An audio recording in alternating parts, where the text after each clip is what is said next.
Depuis quelques jours, en parcourant mes courriels, j'ai constaté que beaucoup d'entre vous me posent presque la même question.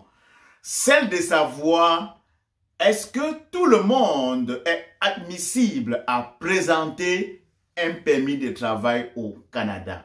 Donc, aujourd'hui, j'ai donc décidé de faire cette vidéo pour tenter de vous apporter des éléments de réponse à cette question. Donc, si en ce moment, tu te reconnais à travers cette question, ou alors, depuis un certain temps, tu cogites dans ta tête, tu te poses la question de savoir, est-ce que toi ou un membre de ta famille est éligible, est admissible pour présenter un permis de travail pour le Canada? Nous allons essayer autant que faire possible de répondre à cette question dans cette vidéo. Donc, tout ce que tu auras à faire, reste scotché jusqu'à la fin et comme d'habitude, on va se retrouver après le jingle. Stay tuned!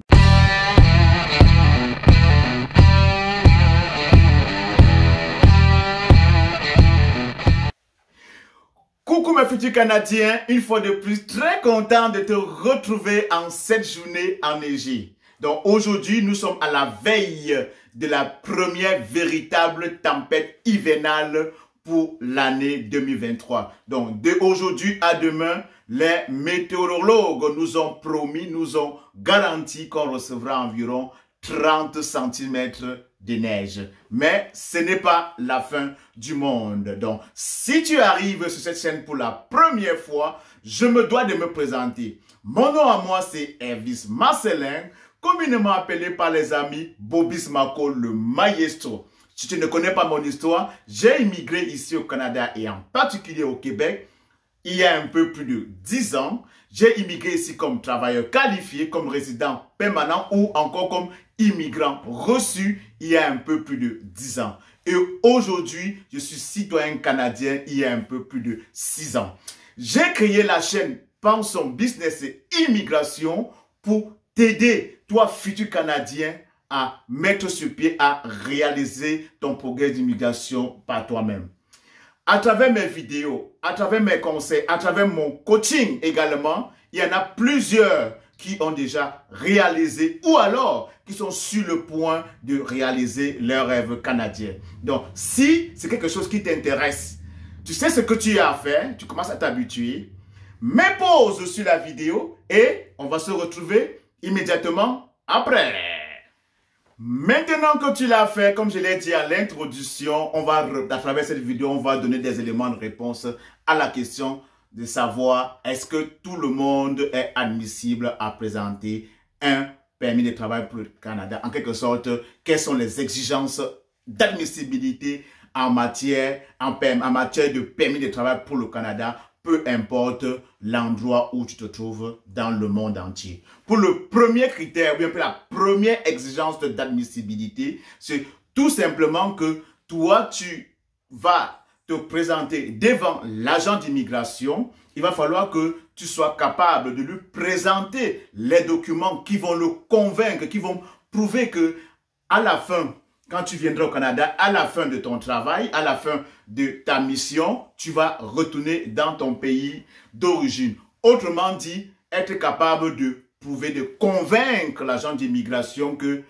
après l'expiration de ton permis de travail au Canada, tu vas quitter le Canada. Donc, si c'est quelque chose que tu es capable de le faire, oui, effectivement, tu remplis comme ça l'une des exigences en matière d'admissibilité pour le permis de travail au Canada. Ça, c'était pour la première exigence.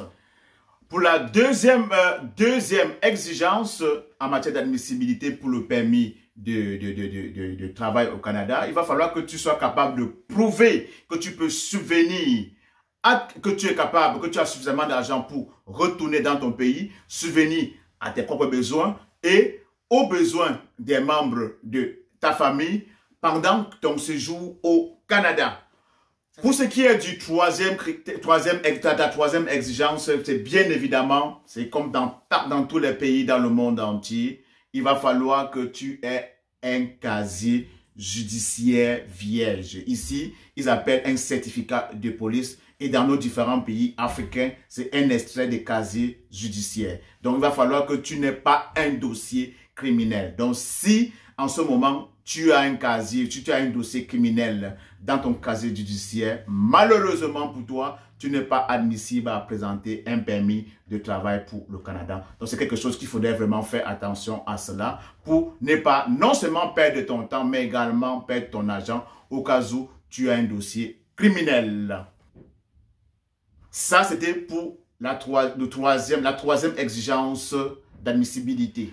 Pour la quatrième exigence, il va falloir que tu ne présentes pas un danger pour la société canadienne. En quelque sorte, ça veut dire que il faut pas que tu, comme son nom le dit, il faut pas que tu représentes que en toi, on voit ou bien que dans ton passé, tu as fait des choses qui pourront peut-être te rattraper une fois quand tu vas être au Canada, qui montre qu'en toi, tu es une personne qui est dangereuse pour la société. À ce moment, tu n'es pas éligible, tu n'es pas admissible à présenter un permis de travail pour le Canada. Pour la cinquième exigence, évidemment, tu dois être en bonne santé. Tu ne dois pas avoir des maladies chroniques ou bien des maladies incurables. Et pour ce faire même, s'il y a lieu, il va falloir que tu passes un examen médical. Il va de soi. Tu ne dois pas venir dans un pays en portant déjà une maladie, tout simplement par précaution pour les autres, pour ne pas, peut-être si c'est une maladie qui est contagieuse, je dis n'importe quoi, mais un exemple, si tu portes une maladie comme la tuberculose, il est clair que tu ne seras pas admissible. Pourquoi? Parce que c'est une maladie qui est hyper contagieuse. Donc, pour être admissible au Canada, pour présenter un permis de travail au Canada, tu ne dois pas présenter, tu dois être en quelque sorte en bonne santé.